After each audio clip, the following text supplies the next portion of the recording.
प्रभु यीशु मसीह के नाम का फिर से एक बार धन्यवाद करते हैं। परमेश्वर पिता के अनुग्रह से आज का समय हमको मिला है और हम उसकी उपस्थिति में अपने प्रकाशन के इस अध्ययन के सीरीज़ में आगे बढ़ पाए हैं। और आज हमारे सामने 13वां अध्याय है। हमने 12वें और 13वें अध्याय में जो कुछ पढ़ा उसी के लिंक में ये 13वें अध्याय का आखिरी पोर्शन आज हम पढ़ेंगे। और यहाँ पर ये जो पैसेज है ये ख़त्म हो जाएगा। एंटी क्राइस्ट के बारे में, फॉल्स प्रॉफिट के बारे में, अजगर के बारे में जो कुछ सिखाया गया है अभी तक परमेश्वर के वचन से, उसी क्रम में आज हम अंतिम पोर्शन में जा रहे हैं। और आज का जो लेसन है उस लेसन में हम एक बहुत इम्पॉर्टेंट चीज़ को समझेंगे। और ये जो चीज़ है ये काफ़ी ज़्यादा चर्चा में रहती है, काफ़ी ज़्यादा लोग इसके ऊपर डिस्कशन करते हैं और इसके बारे में काफ़ी कुछ स्पेकुलेशंस भी लगाए जाते हैं। लोग कहते हैं कि इस प्रकार से होगा, ऐसा होगा, वैसा होगा। आज हम समझने की कोशिश करेंगे परमेश्वर के वचन में से कि ये बात है क्या और अंत के दिनों में किस तरह से ये बात इम्प्लीमेंट होने जा रही है। 13वां अध्याय और उसका 16वां वचन से आगे, 16, 17 और 18वां वचन, प्रकाशित वाक्य की किताब उसका 13वां अध्याय 16 वचन से आगे। यहाँ पर इस तरह से लिखा है, उसने छोटे बड़े, धनी कंगाल, स्वतंत्र दास सबके दाहिने हाथ या उनके माथे पर एक एक छाप करा दी कि उसको छोड़ जिस पर छाप अर्थात उस पशु का नाम या उसके नाम का अंक हो, अन्य कोई लेन देन ना कर सके। ज्ञान इसी में है, जिसे बुद्धि हो वह इस पशु का अंक जोड़ ले, क्योंकि वह मनुष्य का अंक है और उसका अंक 666 है। परमेश्वर अपने वचन के पढ़े और सुने जाने पर आशीष दे और हमें बुद्धि दे कि हम इस वचन को सही तरीके से समझ सकें। प्रियो, यहाँ पर एक बात आती है जिसके बारे में बहुत ज़्यादा चर्चाएं होती हैं, बहुत ज़्यादा कहा जाता है, सुनाया जाता है। वो बात है 666, 666 के बारे में। काफ़ी ज़्यादा लोगों ने इस पर अध्ययन किया है, काफ़ी लोगों ने इसको समझने की कोशिश की है और कई लोगों ने इसको इन्फर करने की कोशिश की और इसके बारे में व्याख्याएं की गई, किताबें तक लिखी हुई हैं। और यदि आप पढ़ना चाहें तो बहुत सारा लिटरेचर इसके बारे में उपलब्ध है। मुख्य रूप से हमको ये बात समझना है यहाँ पर सारांश में कि शैतान जो कि एंटी क्राइस्ट के रूप में, मनुष्य के रूप में इस पृथ्वी पे अंत में रूल करेगा। एक पॉलिटिकल पावर होगा, एक फियर्स पावर होगा, एक बहुत स्ट्रॉन्ग पावर होगा और वो इस दुनिया के ऊपर रूल करेगा। और उसके हाथ में बहुत सारे नेशंस होंगे, बहुत सारी मिलिट्री पावर होगी, बहुत सारा फाइनेंशियल पावर होगी और वो एक इन्फ्लुएंशियल पर्सन होगा। और उस पर्सन के हाथ में बहुत सारा अधिकार दिया जाएगा जो कि इस दुनिया के ऊपर वो रूल कर सके और इफेक्टिवली रूल कर सके, फोर्सिबली रूल कर सके। उस एंटी क्राइस्ट के का एक सिस्टम होगा। वो सिस्टम ये होगा कि वो अपना मार्क, अपना निशान, अपना एक छाप लोगों के ऊपर वो दे सकेगा।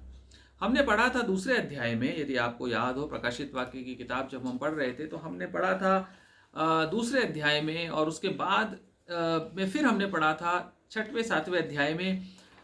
परमेश्वर ने अपने चुने हुए लोगों को के ऊपर एक छाप लगाई है। परमेश्वर ने अपने चुने हुए विश्वास योग्य दासों के माथे पर छाप लगाई अपने स्वर्गदूतों के माध्यम से।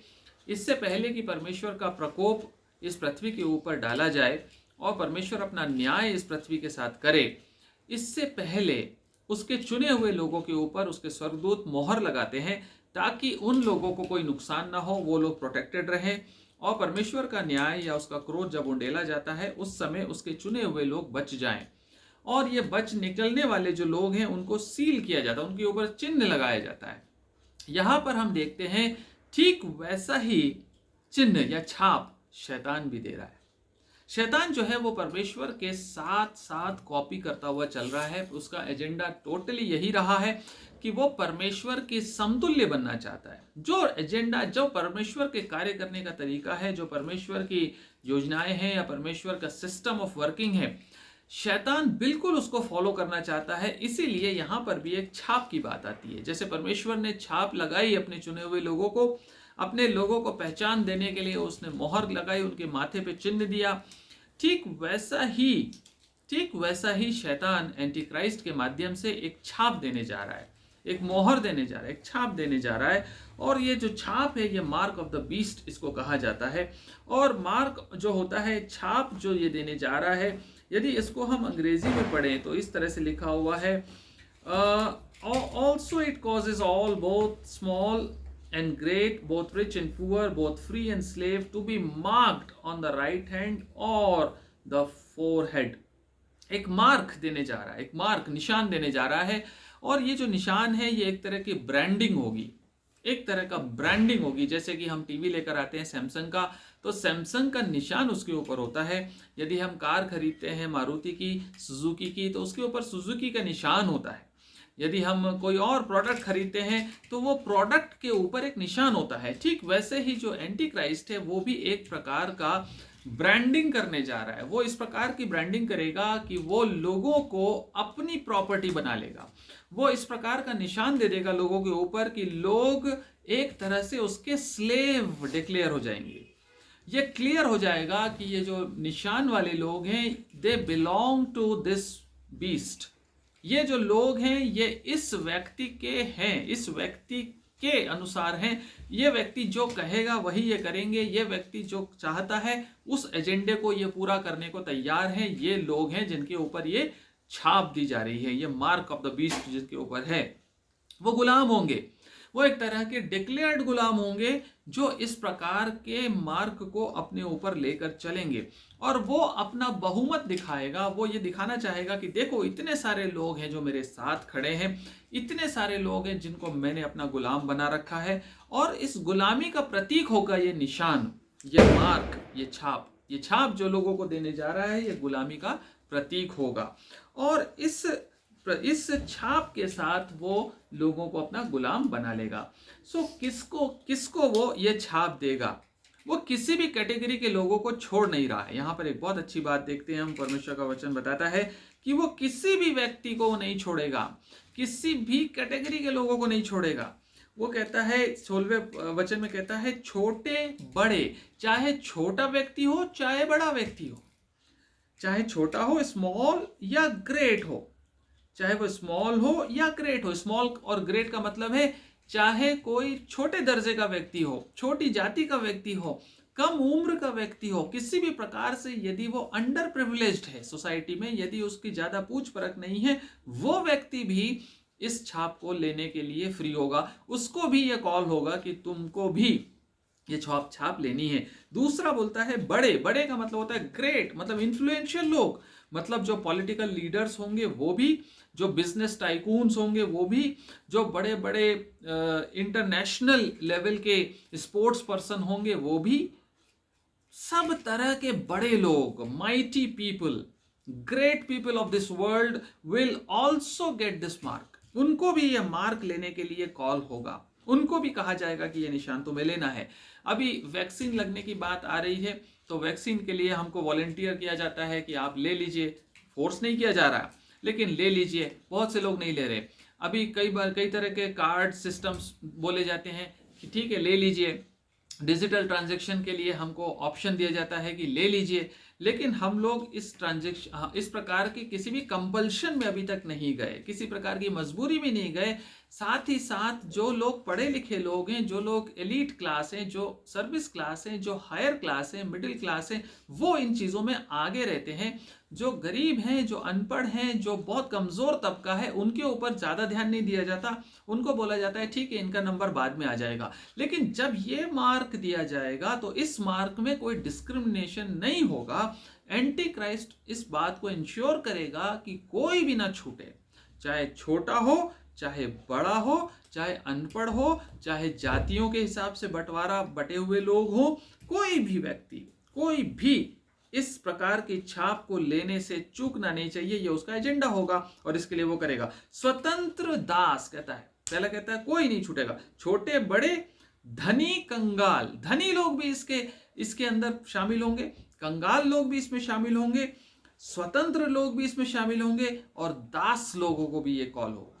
जो गुलामी में है, जो खुद किसी प्रकार के सबऑर्डिनेशन में है, जो खुद, यदि हम अरब देशों की बात करें, यदि हम और दूसरे देशों की बात करें, जो अंडर प्रिविलेज्ड हैं, जो पिछड़े लोग हैं, जो एक तरह से गुलामी का जीवन ऑलरेडी बिता रहे हैं, उनको भी बोला जाएगा कि तुम ये सील, ये छाप, ये निशान, तुम ये मार्क ले लो और इसको लेने के बाद ही तुम बाकी चीजें कर पाओगे। सो सबके, कहता है सबके दाहिने हाथ या उनके माथे पर, दाहिने हाथ या उनके माथे पर, कहां पर लगाएगा ये छाप, कहां पे लगाई जाएगी इंसान के, मनुष्यों के दाहिने हाथ या उनके माथे पर। मतलब यहां पर या शब्द आता है, मतलब ये हुआ कि या तो हाथ में इस निशान को ले लो या फिर इस निशान को अपने माथे पे ले लो, right.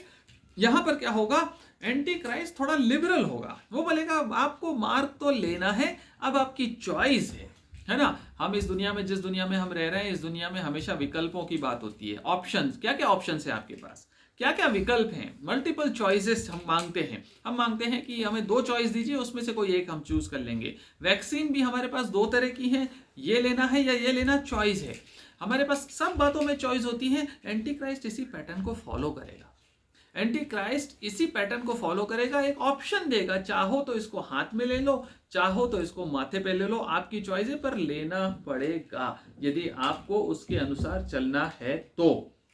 Everybody will have an option, दाहिने हाथ या माथे पर।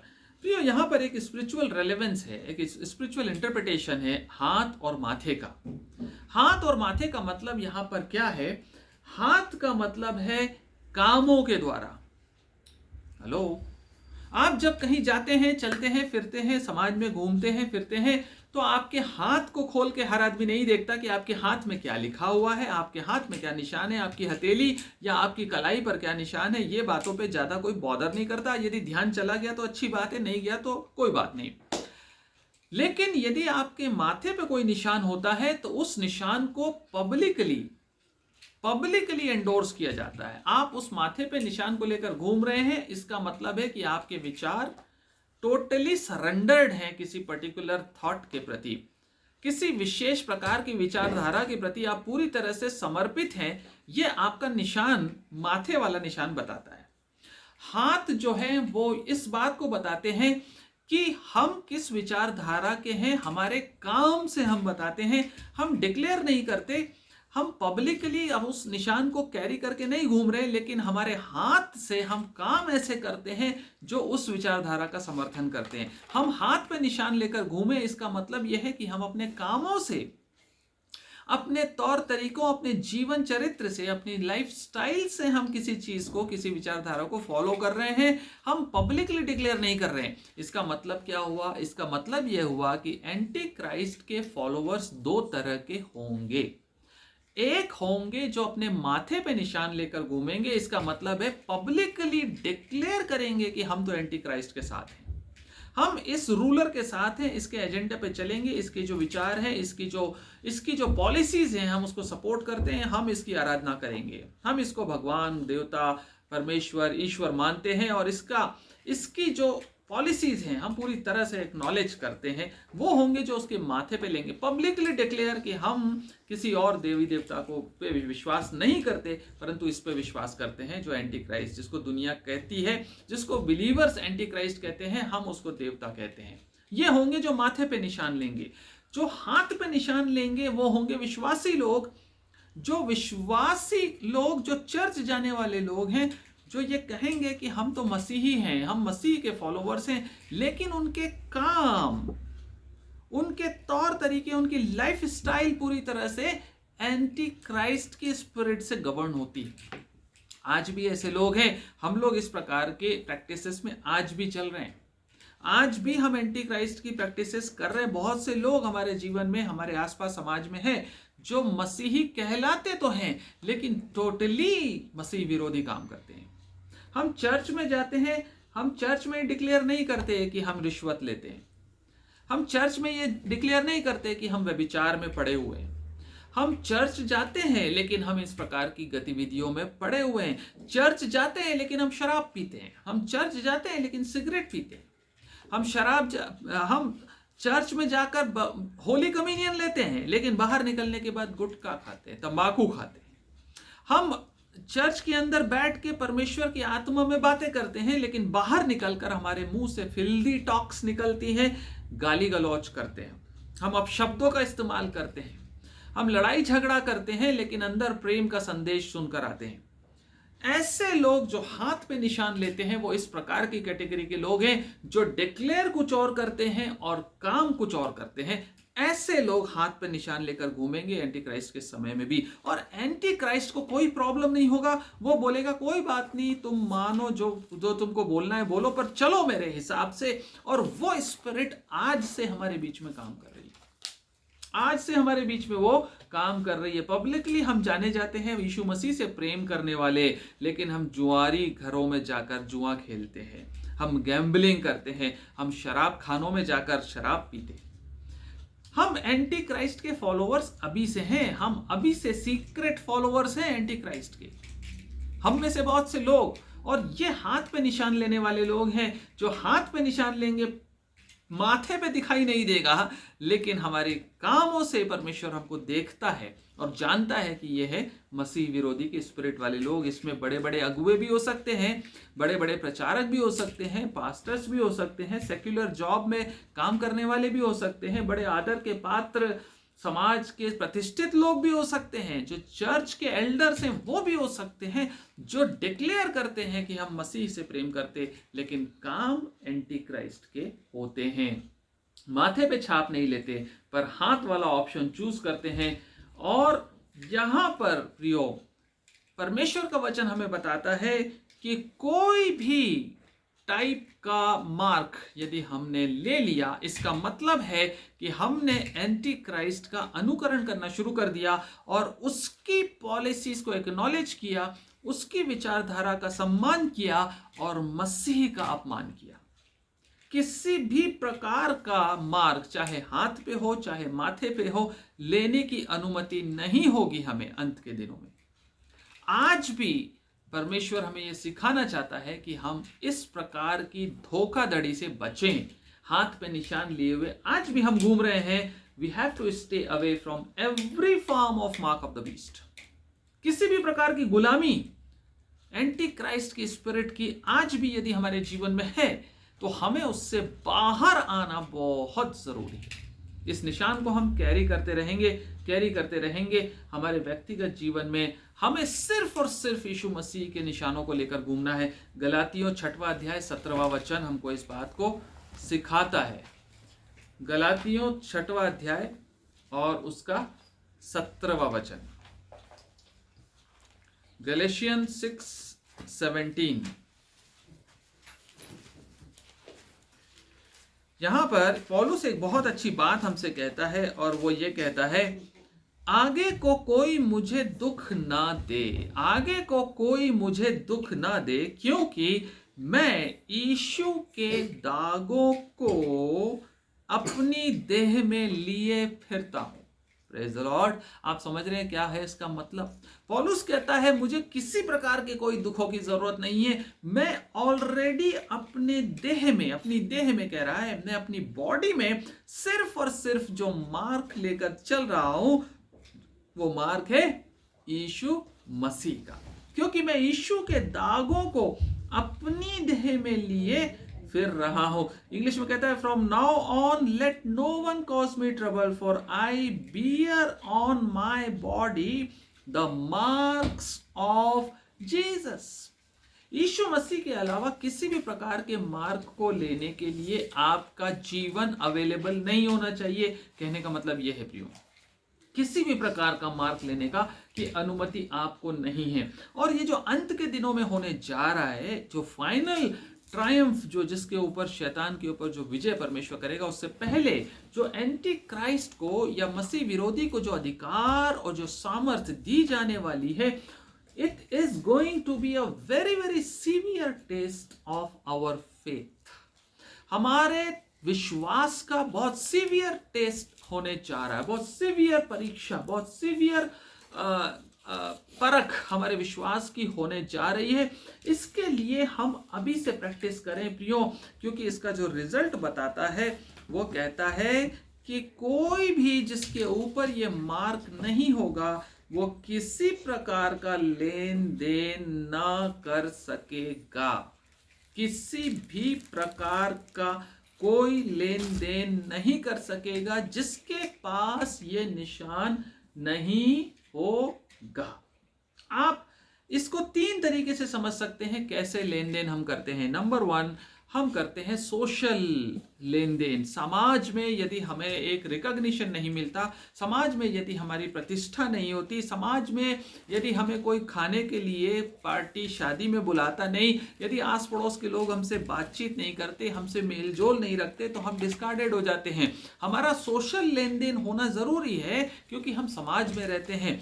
यहां पर यह मतलब है कि जिसके पास इस प्रकार का निशान नहीं होगा, आज आप एक छोटा सा ट्रायल, एक छोटा सा आप समझ सकते हैं एक एग्जाम्पल से, वैक्सीन लगवाने वाले और वैक्सीन नहीं लगवाने वाले। जो लोगों ने डबल डोज वैक्सीन के ले लिए वो अपने आप को बड़ा सिक्योर्ड और प्रतिष्ठित मानने लगे हैं। वो अपने आप को ये समझते हैं कि हमने तो करवा लिया। पूछते हैं एक दूसरे से, यार वैक्सीन लगी कि नहीं? वो बोलता है नहीं लगी। तो अरे यार तुम तो 2nd ग्रेड हो गए, हम तो 1st ग्रेड हैं। हमारे बीच में कोई मेल जोल नहीं होगा। हम जिसको वैक्सीन नहीं लगी उसके पास हम बैठना नहीं चाहेंगे। क्यों? क्योंकि हमारी तो वैक्सीन लगी हुई है, हम तो सेफ हैं। लेकिन ये जो है, इसने वैक्सीन नहीं लगवाई, इसको कुछ ना हो जाए, इससे दूर रहो। ये अगर कुछ हो गया कल को हमारे ऊपर, हमारे लिए नाम खराब होगा। तो इनसे लेन देन नहीं करना, इनसे दूर रहना। एक छोटा सा माइनर, एक माइल्ड सा एग्जाम्पल मैं आपको दे रहा हूं। इसी प्रकार की छुआछूत हमारे समाज में है। हम कुछ लोगों से मेल जोल नहीं रखते। हमारे साथी जो पढ़े लिखे और अपर कास्ट लोग कहते हैं, वो लोअर कास्ट लोगों के साथ मेल जोल नहीं रखते, उनको डिस्कार्डेड रखा गया है। लेन देन नहीं करते, उनके साथ शादी विवाह नहीं होते, उनके साथ मेल जोल नहीं होता, खाना पान पीना नहीं होता, शेयर नहीं की जाती है संपत्तियां, जिनके साथ रिचुअल्स शेयर नहीं किए जाते, ऐसे लोगों का लेन देन बंद होता है। ये होने जा रहा है अंत के दिनों में, जब एंटी क्राइस्ट का निशान जो है वो आपकी प्रतिष्ठा का प्रतीक बनेगा। समाज में आपको रिकॉग्निशन तब मिलेगी जब वो निशान आप कैरी करके घूम रहे होंगे। यदि वो मार्क ऑफ द बीस्ट आपके पास नहीं होगा तो आपके साथ कोई लेन देन नहीं करेगा, आपके साथ कोई मेलजोल नहीं रखेगा।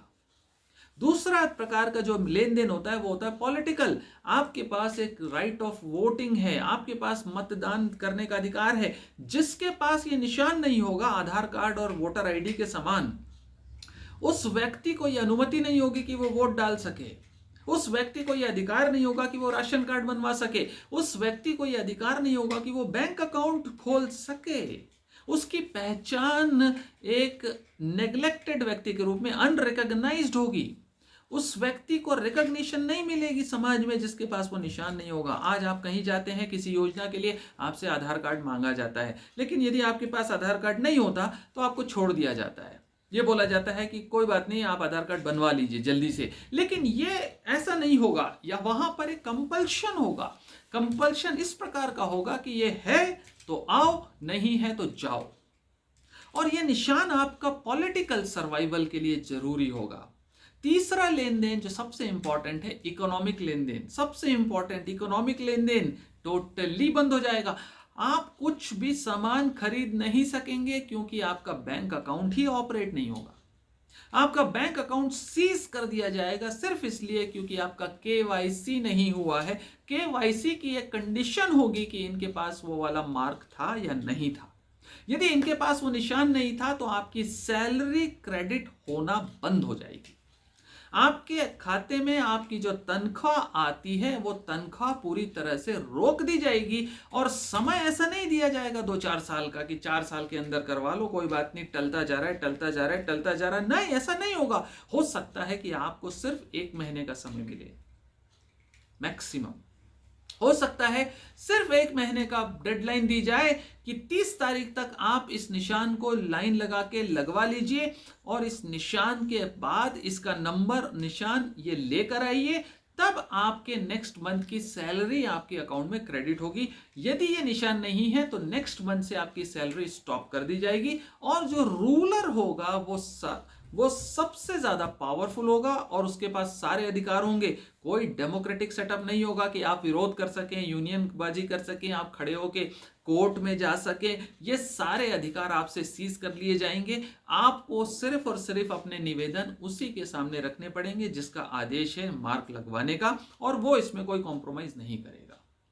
सो आपको इमीडिएटली एक्ट करना होगा और आपको ये निशान के लिए ज़्यादा समय नहीं दिया जाएगा क्योंकि इसका सीवियरिटी बहुत हाई होगी। आप किसी दुकान में जाकर लेन देन नहीं कर सकेंगे यदि आपके पास बहुत सारा पैसा पहले का रखा हुआ है। यदि आप सोचते हैं मेरे पास कैश बहुत सारा है, बहुत सारी चीज़ें हैं जिसको मैं ले जाके कर दूंगा, डिजिटल ट्रांजैक्शन होगा। आपका डिजिटल ट्रांजैक्शन आपको होने नहीं दिया जाएगा क्योंकि बैंक अकाउंट आपके सीज हो जाएंगे, कैश में लेन देन बंद हो जाएगा। और कैश में भी यदि कुछ लेन देन रह जाता है तो पूरी संभावना इस बात की है कि उस निशान को देखकर ही दुकानदार को यह बोला जाएगा कि आप इनको सामान बेचिए। यदि ये निशान नहीं है तो वो सामान आप लेन देन नहीं कर सकेंगे, आपका पुराना जोड़ा हुआ पैसा भी रद्दी के समान हो जाएगा, कोई प्रकार का लेन देन नहीं हो पाएगा यदि आपके पास ये निशान नहीं है। तो प्रियो, खाना एक ऐसा टेम्पटेशन है जिसका बहुत बड़ा इम्पैक्ट होता है मनुष्य के जीवन में। खाना, भोजन, सबसे पहला जो टेस्ट हुआ था इंसान का, जिसमें कि मनुष्य अनाज्ञाकारी हो गया और गिर गया परीक्षा में, वो खाने का ही टेस्ट था। खाने के लिए ही अजगर ने, सांप ने हव्वा को ऑफर किया था, खाने का ही ऑफर सबसे पहला था और हव्वा जो है उस खाने के ऑफर में फेल हो गई थी। खाना एक ऐसी चीज है जो हमारे फॉल का बहुत बड़ा कारण बनता है, हमारे गिरावट का बहुत बड़ा कारण बनता है और एंटी क्राइस्ट इस बात को अच्छे से जानता है। और जब आपके खाने पीने पे रोक लगेगी तो हम में से बहुत से लोग कॉम्प्रोमाइज कर लेंगे। हवा के सामने जब फल आया तो उसके मन में सबसे पहले शैतान ने यह विचार डाला कि यह बड़ा खाने योग्य और लुभावना है, ये खाने योग्य और मनभाऊ फल है। ये सबसे पहला विचार हवा के मन में आया, जबकि उसको मालूम था कि इसे नहीं खाना है। और उस टेस्ट में वो फेल हो गई, गिर गई और सारी मनुष्य जाति के पाप का कारण बनी, जो जीनियोलॉजी में हमारे अंदर तक चला आ रहा है। हमारे अंदर जो पाप है वो बीज वहां पे पड़ा था जहां पर खाने के टेस्ट में हवा फेल हुई और आदम फेल हुआ। और उसके बाद शैतान ने सिमिलर टेस्ट यीशु मसीह का लिया। यीशु मसीह 40 दिन और 40 रात भूखा था और जंगलों में पवित्र आत्मा उसे लेकर जा रहा था। 40 दिन 40 रात के बाद सामने आकर शैतान खड़ा होता है और सबसे पहला टेस्ट जो उसको डालता है वो यही डालता है कि पत्थरों से बोल कि रोटियां बन जाए। शैतान का टेस्ट है ये, शैतान का एक बड़ा हथियार है, क्योंकि वो जानता है कि मनुष्य जो है भूखा नहीं रह सकता। और हम जब उपवास करते हैं हम इम्यूनिटी डेवलप करते हैं, फिजिकल इम्यूनिटी भी डेवलप करते हैं। इस टेस्ट को पास करने के लिए हमारा जिंदा रहना जरूरी नहीं है, परंतु परमेश्वर के प्रति आज्ञाकारिता जरूरी है। यीशु मसीह ने शैतान को यही जवाब देके इस टेस्ट को पास किया। इस टेस्ट में यीशु मसीह खरा उतरा, हवा फेल हो गई थी, यीशु मसीह फेल नहीं हुआ, जबकि 40 दिन से भूखा था। लेकिन हवा ने तो शायद दिन में खाना खाया था और शाम को फेल हो गई, सुबह नाश्ता किया था शायद और शाम को फेल हो गई, दोपहर में फेल हो गई। लेकिन यीशु मसीह 40 दिन और 40 रात नहीं खाने के बाद भी इस खाने के टेस्ट में पास हो गया। उसने क्या जवाब दिया? उसने कहा कि मनुष्य केवल रोटी से ही नहीं परंतु हर एक वचन से जो पिता के मुंह से निकलता है जीवित रहेगा। वचन जो है, वचन आज्ञाकारिता को दिखाता है। परमेश्वर के मुंह से निकलने वाला वचन हमें आज्ञाकारी बनने के लिए प्रेरित करता है। यीशु मसीह का मतलब यह था कहने का कि survival is not important, my physical survival is not important, but my obedience is supreme. I have to be obedient to my father, and that is more important than being a compromiser. Survival is not necessary, but obedience is necessary for a human being to live eternal. Overcomers may not survive, but they will obey till death. Overcomers जो होंगे अंत के दिनों में, वो हो सकता है कि जीवित ना रहे शरीर रूप में, लेकिन आज्ञाकारी रहेंगे मरने तक, विश्वास योग्य रहेंगे मरने तक। It is better to obey God's word and die rather than compromise and live. Praise the lord. आप समझ रहे हैं? It is better to die physically and obey the word of God rather than compromising and living in this earth. इस दुनिया में जिंदा रहने के लिए कॉम्प्रोमाइज करें हम खाने पीने की चीजों का, ये नेसेसरी नहीं है, बट हमारा विश्वास योग्यता हमें जीवित रखेगी अनंत काल के लिए। ये सांसारिक खाना भोजन हमें संसार में जीवित रखेगा, लेकिन हमारी आज्ञाकारिता हमें अनंत काल के लिए जीवित रखेगी। तो कहने का मतलब यह है कि हमारे सामने ये टेस्ट होने जा रहा है और लेन देन करने के लिए इस अंक का होना बहुत जरूरी होगा, और रोटी खाने के लिए इस अंक का होना बहुत जरूरी होगा, पैसे तनख्वाह लेने के लिए ये अंक का होना बहुत जरूरी होगा। यदि ये नहीं है तो हमारे पास इस दुनिया में सर्वाइवल करने के चांसेस बहुत कम होंगे, लेकिन परमेश्वर की विश्वास योग्यता में बने रहने के लिए सारा स्कोप खुला रहेगा। सारे चांसेस आपके पास होंगे कि आप उस समय इस टेस्ट को पास करें और पूरी ताकत के साथ इस टेस्ट में अपीयर करें और यीशु मसीह को याद करें, जो 40 दिन 40 रात भूखा होकर भी शैतान की इस परीक्षा को पास कर गया। वो मरा नहीं। ध्यान दीजिएगा, यीशु मसीह फिजिकली मरा नहीं था पत्थरों के रोटियां नहीं बनने से। आप भी हो सकता है ना मरे, इस दुनिया में भी आप जीवित रहें और आत्मा में भी आप अनंत काल के लिए जीवन पालें।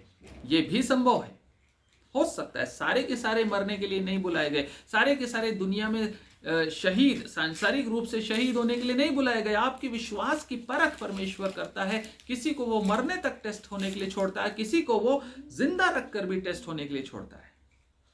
Praise the Lord. 18वां वचन कहता है, ज्ञान इसी में है, बुद्धि इसी में है कि जिसे बुद्धि हो वह इस पशु का अंक जोड़ ले, क्योंकि वह मनुष्य का अंक है और उसका अंक 666 है।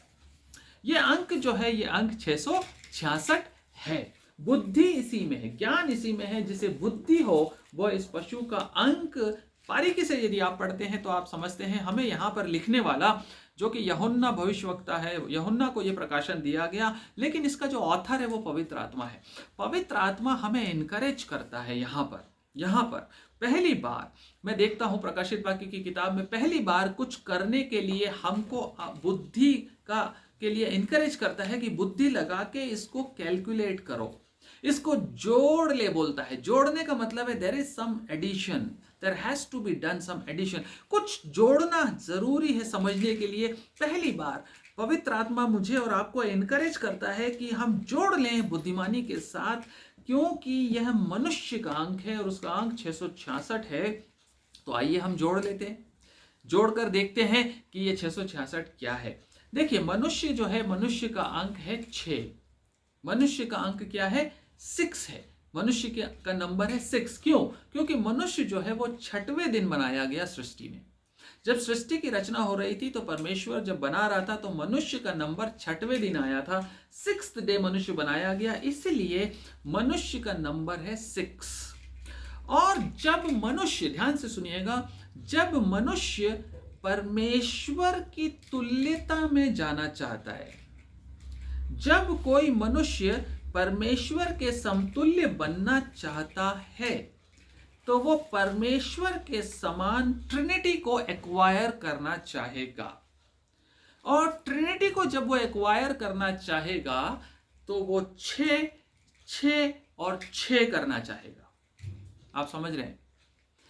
मनुष्य का, मेरा अंक, आपका अंक सिर्फ 6 है, लेकिन जब मैं परमेश्वर की तुल्यता में जाना चाहूंगा, जो एंटी क्राइस्ट जाना चाहता है, जो शैतान जाना चाहता है, वो अपने आप को परमेश्वर स्थापित करना चाहता है, तो वो अपने आप को परमेश्वर की समानता में, जैसे पिता, पुत्र और पवित्र आत्मा है, वैसे ही वो अजगर, पहला पशु और दूसरा पशु बनकर के 6, 6, 6 यानी कि 3 6 के साथ खड़ा होगा। मनुष्य का अंक 6, 6, 6, 6 के समान वो खड़ा होना चाहेगा, इसलिए ये अंक 666 का आता है। ये अंक 666 के रूप में, 666 के रूप में दिखाई देता है। यीशु मसीह का अंक 8 है। यीशु मसीह का अंक 8 है, और हमने इसके पहले पढ़ा कि 7 जो नंबर है वो परफेक्शन को दिखाता है, कंप्लीशन को दिखाता है। यीशु मसीह 8 अंक इसलिए है क्योंकि यीशु मसीह का नाम जो है वो 8, 8, 8 दिखाता है। यीशु मसीह का अंक 8 इसलिए है, मनुष्य का अंक 6 क्यों था? क्योंकि वो 6वें दिन बनाया गया। यीशु मसीह का अंक 8 इसलिए है क्योंकि वो 8वें दिन पुनरुत्थित हुआ, जिसको हम पहला दिन कहते हैं। यीशु मसीह 8वें दिन रेजरेक्ट हुआ था। सो 8 जो अंक है वो न्यू क्रिएशन का अंक है।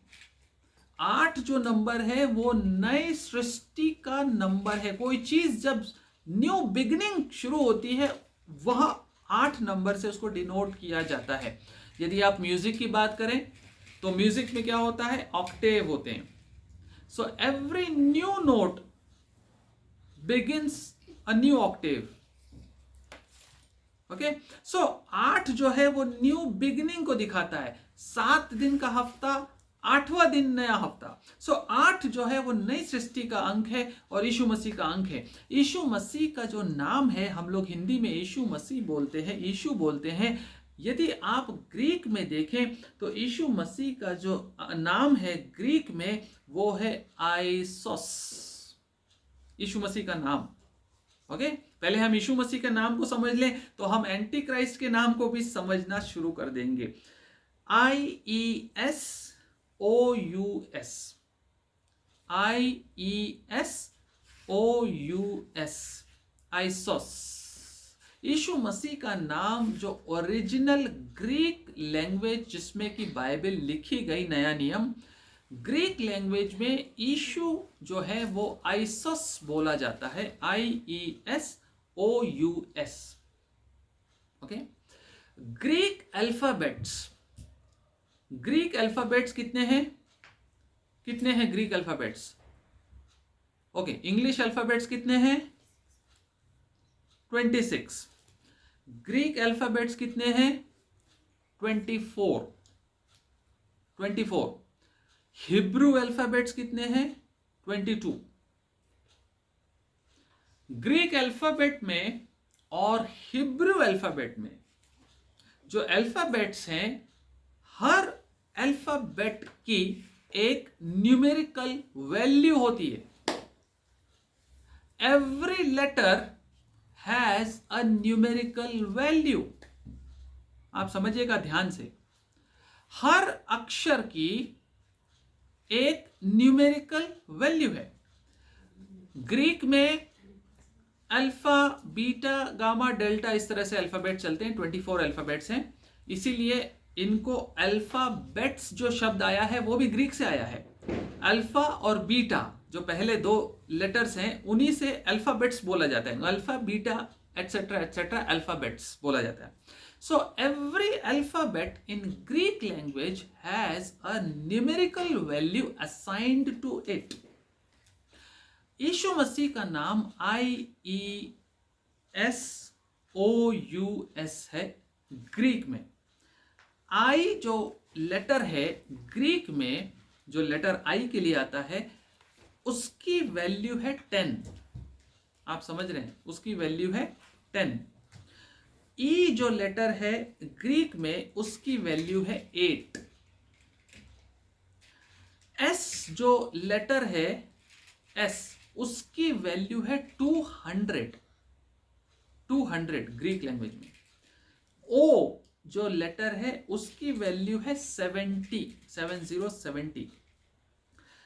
यू जो लेटर है ग्रीक में, उसकी वैल्यू है 400।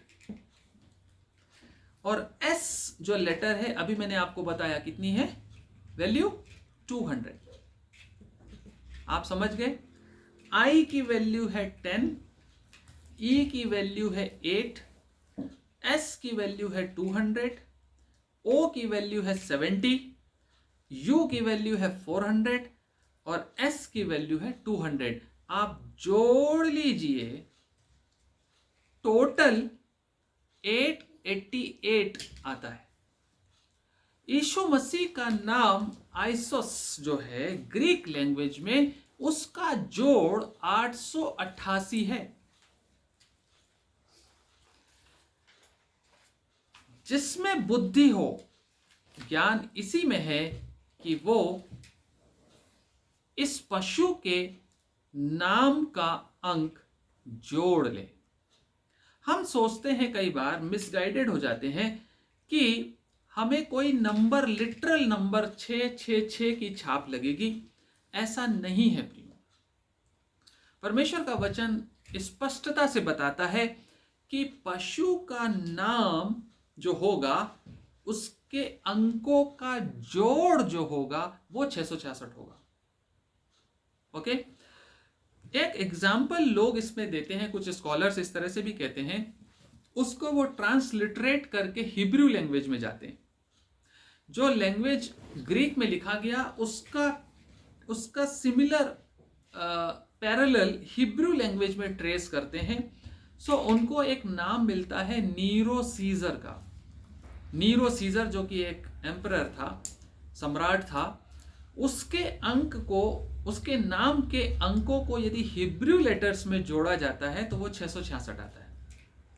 सो कुछ स्कॉलर्स उसको डेट करते हैं, उस तरह से डेट बैक जाते हैं वो, और वो इस तरह से डेसिफर करते हैं कि जो नीरो सीजर था वो एक टाइप ऑफ एंटी क्राइस्ट था, इसलिए उसके नाम का जोड़ भी 666 आता है। 666 आता है। अब मैं सोचता हूं कि यहां तक आपको यह बात स्पष्ट हो जानी चाहिए कि जो भी नाम होगा एंटी क्राइस्ट का, उस नाम का आपको ग्रीक पैरेलल देखना है। उसका ग्रीक पैरेलल नेम क्या है? हो सकता है कि उसका ओरिजिनल नेम एंटी क्राइस्ट का हो सकता है कि ग्रीक ही नाम हो सकता है ग्रीक लैंग्वेज में ही ओरिजिनल नाम हो उसका कुछ।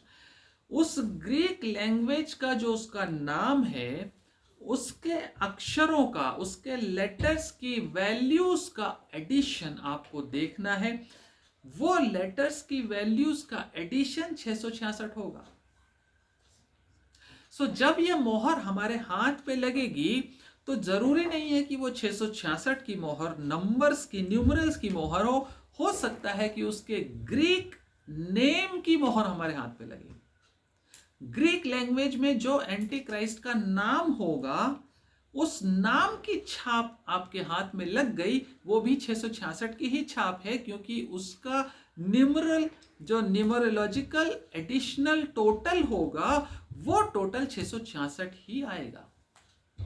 आप यदि इसको और अच्छे से समझना चाहें कि कैसे टोटल करना है, तो आप अपने नाम का टोटल करके देख लीजिए इंग्लिश लैंग्वेज में। जैसे मेरा नाम पंकज है, सो यदि मैं कुछ वैल्यूज असाइन कर दूं इंग्लिश अल्फाबेट्स को, ए को मैं 1 कहूं, बी को मैं 2 नंबर दे दूं, सी को मैं 3 नंबर दे दूं, डी को मैं 4 नंबर दे दूं, ई को 5 वैल्यू दे दूं, ऐसे वैल्यूज यदि मैं दे दूं तो जो पी की वैल्यू है वो 16 आती है, ए की वैल्यू 1 आती है, एन की वैल्यू 14 आती है, के की वैल्यू 11 आती है, ए की वैल्यू 1 आती है और जे की वैल्यू 10 आती है। यदि इनका जोड़ मैं निकालता हूं तो मेरा टोटल 53 होता है।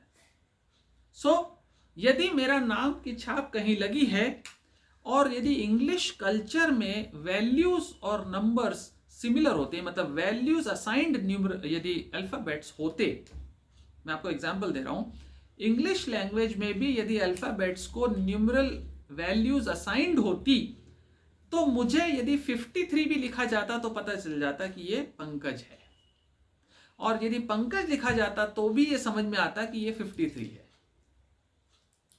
So every alphabet in Greek language and Hebrew language are assigned some numerical values. Every alphabet has some numerical values. और हिब्रू लैंग्वेज में तो इस तरह से है कि 1 से लेके 9 तक के जो हैं उनकी वैल्यूज तो उनके नंबर ही हैं, मतलब उनके सीरियल नंबर है।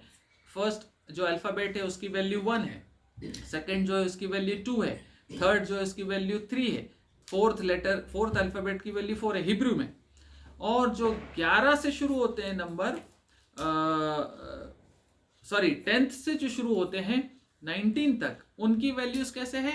10, 100, 200, 300, इस तरह से वैल्यूज। सो एनीवे, हम उसकी डिटेल्स में बहुत ज्यादा नहीं जाते, बट आप इतना समझ लीजिए कि every alphabet in Greek and Hebrew language have some numerical value, and every name in Greek language has got a sum total numerical value. सब हर नाम का एक टोटल न्यूमेरिकल वैल्यू है ग्रीक में और हिब्रू में. सो जो एंटी क्राइस्ट होगा उसके नाम का के अंकों का, उसके नाम के अक्षरों के अंकों का टोटल 666 होगा.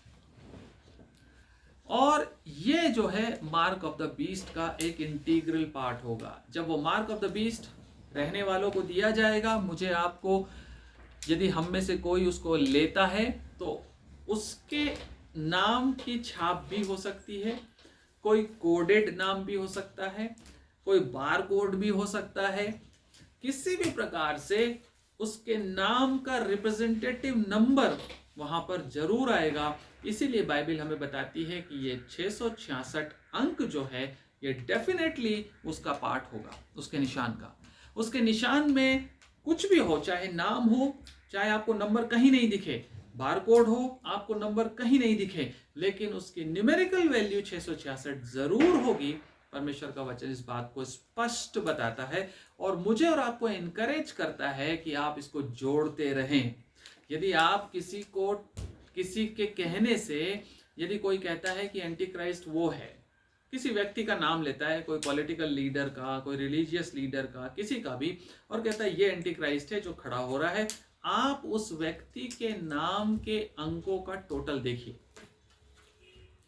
आपको इंडिकेशन मिलेगा कि एंटी क्राइस्ट है या नहीं.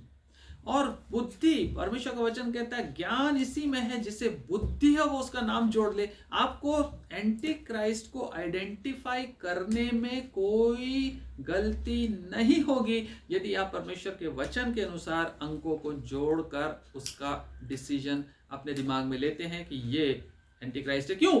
क्योंकि जो फॉल्स प्रॉफिट खड़ा होगा वो बहका देगा.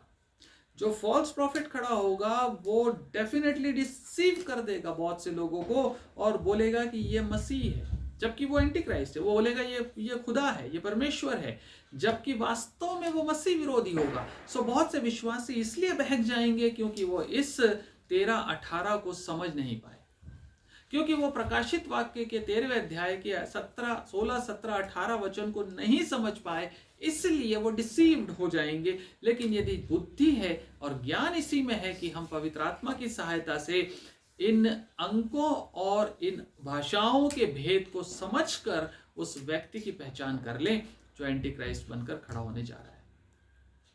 मैं सोचता हूँ परमेश्वर की दया से हम लोगों को इसमें जो इनपुट्स मिले हैं उससे हम काफ़ी हद तक चीज़ों को समझ पाएंगे. अंत के दिनों में यदि परमेश्वर हमें जीवित रखता है, उन दिनों में अंत के उस सीवियर टेस्ट के लिए, तो हम लोग उस प्रकार की परख में, उस प्रकार की परीक्षाओं में गिरेंगे नहीं और मजबूती के साथ खड़े रहेंगे. यदि आप समझते हैं तो दूसरों को भी इस प्रकार से समझा सकते हैं, बता सकते हैं परमेश्वर के वचन के भेद को, और हम इसमें एक अच्छी विश्वासी जीवन को जीने में हम आगे अंत तक हम सफल हो सकते हैं. सो परमेश्वर अपने वचन के सुने जाने पर, समझाए जाने पर आशीष दे और हमें इन वचनों में बने रहने का फजल प्रदान करे.